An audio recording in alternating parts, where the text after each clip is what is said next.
রাতপহলি তাহিরপুরে অভিষেক বন্দ্যোপাধ্যায়ের সভা, সেই সভাকে ঘিরে এখন চূড়ান্ত প্রস্তুতিতে ব্যস্ত তৃণমূল কংগ্রেস।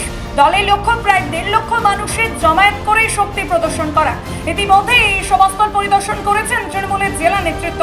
প্রস্তুতি খতিয়ে দেখে প্রয়োজনীয় নির্দেশও দেওয়া হয়েছে। তৃণমূল সূত্রে জানা গেছে, কর্মী সমর্থকদের সভাস্থলে পৌঁছে দিতে প্রায় 1200টি বাস ভাড়া করা হয়েছে। পাশাপাশি ছোট ম্যাটাডর, অটো ও টোটো মিলিয়ে মোট যানবাহনের সংখ্যা 3000-এরও বেশি হবে।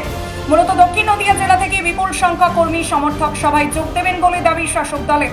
তবে আশপাশের ব্লক ও এলাকা থেকে উল্লেখযোগ্য সংখ্যক মানুষ উপস্থিত থাকবেন। দক্ষিণ নদিয়ার অধিকাংশ এলাকায় রেল যোগাযোগ থাকায় বহু মানুষ ট্রেন পথে তাহিরপুরে পৌঁছাবেন। স্টেশন থেকে সভাস্থলে যাতায়াতের জন্য বিশেষভাবে টোটো ও অটো পরিষেবার ব্যবস্থাও রাখা হয়েছে।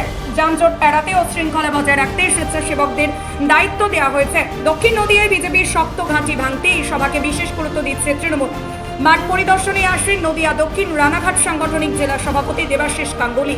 উপস্থিত ছিলেন নদিয়া জেলা পরিষদের সভাধিপতি তারান্নুম সুলতানা মীর প্রাক্তন বিধায়ক সমীর কুমার পোদ্দার। এছাড়া উপস্থিত ছিলেন বর্ণালী দে, তাপস ঘোষ, শুভঙ্কর মুখার্জি, ছাত্রনেতা আকাশ দাস সহ তৃণমূলের একাধিক নেতাকর্মীরা।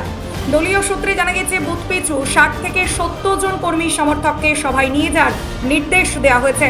বিশেষ করে মহিলা ও মতুয়া ভোটারদের উপস্থিতির উপর বাড়তি জোর দেওয়া হয়েছে বলে জানা গিয়েছে। তৃণমূল কংগ্রেস আগেই বললাম, আর এই কারণে তো জননেতা অভিষেক ব্যানার্জি নামের আগে জননেতা এই কারণেই বলি, মমতা ব্যানার্জি নামের আগে জননেত্রী এই কারণেই বলি।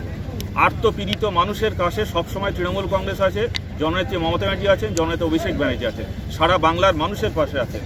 এটা নতুন করে কোনো দৃষ্টান্ত না, এটা একটা স্বাভাবিক প্রক্রিয়া বলতে পারেন, স্বাভাবিক দলের বা তার নিজের ব্যক্তিগত একটা বহিঃপ্রকাশ ইচ্ছা যে প্রত্যেকটি মানুষের পাশে থাকার, সময় থাকলে প্রত্যেক মানুষের পাশেই তার থাকার দৃষ্টান্ত তৈরি হতো। কিন্তু নানা কর্মসূচি থাকে, কিন্তু যখন সময় পাবেন যে কোনো আর্তপীড়িত মানুষের পাশেই তিনি আছেন। এবং তার কারণেই তো দেখুন সেবাশ্রয় এত জনপ্রিয় হয়েছে বলেই তো সেবাশ্রয় 2 করতে হচ্ছে। এবং সেবাশ্রয় 2 শুধু নয়, সারা বাংলায় কিন্তু অনুসরণ হচ্ছে। এবং আপনাদের বলে রাখি, মামাটি মানুষের সরকারের যে পরিষেবাগুলো, সেই পরিষেবাগুলোকে যেভাবে অন্য রাজ্য অনুসরণ করছে, এই সেবাশ্রয়কেও অন্য রাজনৈতিক দলগুলো আগামী দিন থেকে অনুসরণ করবে বলে সময়ের অপেক্ষা রয়েছে।